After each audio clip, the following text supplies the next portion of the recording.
शिवनगर नाम का एक छोटा सा प्यारा कस्बा था। वहीं रहता था 10 साल का एक लड़का अंशुल। गोल मटोन, चंचल और आंखों में हजारों सपने लिए। उसकी सबसे बड़ी साथी, उसकी सबसे प्यारी दोस्त और उसकी सबसे समझदार टीचर थी उसकी दादी, जिन्हें घर में सब प्यार से दादी माँ कहते थे। हर सुबह दादी उसे बड़े प्यार से जगाती थी। नरम हाथ उसके सिर पर फिरते और उनकी मधुर आवाज उसके सपनों में उजाला बनकर उतरती। उठ मेरे शेर, आज का दिन तेरे लिए नया उपहार है। अंशुल उनींदी आंखें खोलता और तुरंत पूछता, दादी उपहार कहाँ है? और दादी मुस्कुराकर उसकी हथेली पर एक चमकता हुआ 1 रुपया रखते हुए कहती, ये रहा उपहार। इसे सही जगह खर्च कर पाओगे तो समझना दिन सच में खास बना लिया। उस छोटे से रुपए में उसके लिए पूरा जहां बसता था। कभी गोलगप्पे की थाली, कभी इमली की मिठास, कभी चटपटे चनों की खुशबू और कभी बांसुरी वाली टॉफी का संगीत। 1 रुपया उसके लिए किसी खजाने से कम नहीं था। स्कूल जाने से पहले दादी उसके बाल ठीक करती और अक्सर कहती, बेटा रुपया खर्च करने से पहले सोच लेना। जो चीज सिर्फ पेट भरे वो कमाती है और जो दिल भरे वो सिखाती है। दादी के शब्द उसकी समझ से बड़े थे, लेकिन दिल में जाकर कहीं ठहर जाते थे। हर दिन स्कूल से लौटते हुए गली के मोड़ पर खड़ा लालू टॉफी वाला उसे देखकर चिढ़ाते हुए पुकारता, आज किस सपने पर उड़ान भरेगा तुम्हारा रुपया? और अंशुल हंसते हुए अपनी जेब में हाथ डालकर उस 1 रुपए को कसकर पकड़ लेता। कभी लालू को दे देता, कभी बचा लेता, क्योंकि दादी ने कहा था सोचकर खर्च करो। एक दिन त्योहार जैसा दिन आया, अंशुल का जन्मदिन। घर में खुशियां थीं, रंगीन पटाखे और दोस्तों के हाथों में चमचमाते उपहार। पर दादी ने फिर वही दिया, 1 रुपया।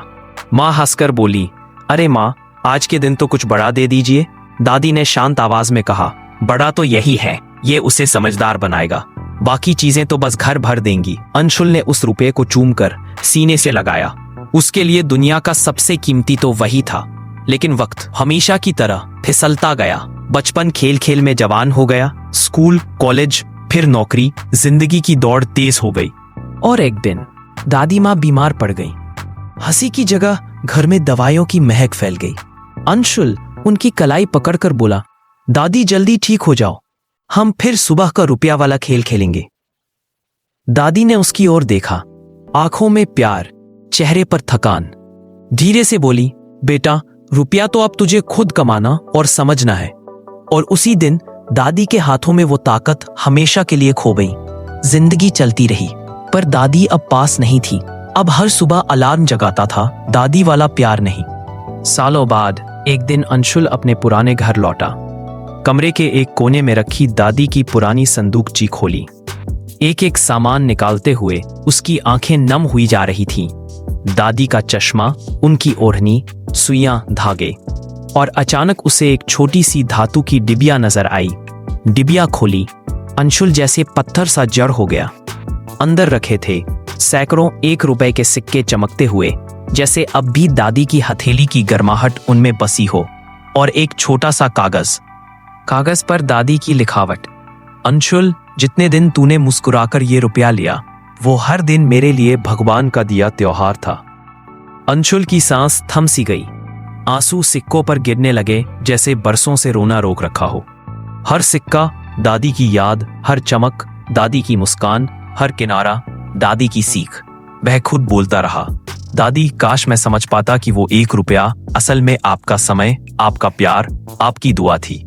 आज उसके पास बहुत रुपए थे, पर कोई दादी नहीं थी जो उसे हाथ में रुपया रखते हुए कहे, आज का दिन खास है। उसने कांपते हाथों से 1 रुपया उठाया, दादी की तस्वीर के सामने रखा और धीमी आवाज में बोला, दादी उस 1 रुपए के बदले मैं अपना पूरा बचपन वापस मांगता हूं। पर जिंदगी का अपना नियम है, वो कभी पीछे जाकर जवाब नहीं देती, बस आगे बढ़ते हुए यादें उकेरती रहती हैं। दादी का 1 रुपया जिंदगी का सबसे बड़ा सबक था कि प्यार की कीमत रुपए से नहीं होती, बल्कि उस याद से होती है जिसे हम खोकर समझते हैं। ये कहानी बस यही कहती है, जो छोटे छोटे पल है, जो अपनी सी मुस्कान है, जो दादी का हाथ है, वही असली खजाना है। क्योंकि जब वो खो जाते हैं तब समझ आता है 1 रुपया कभी सिर्फ रुपया नहीं होता।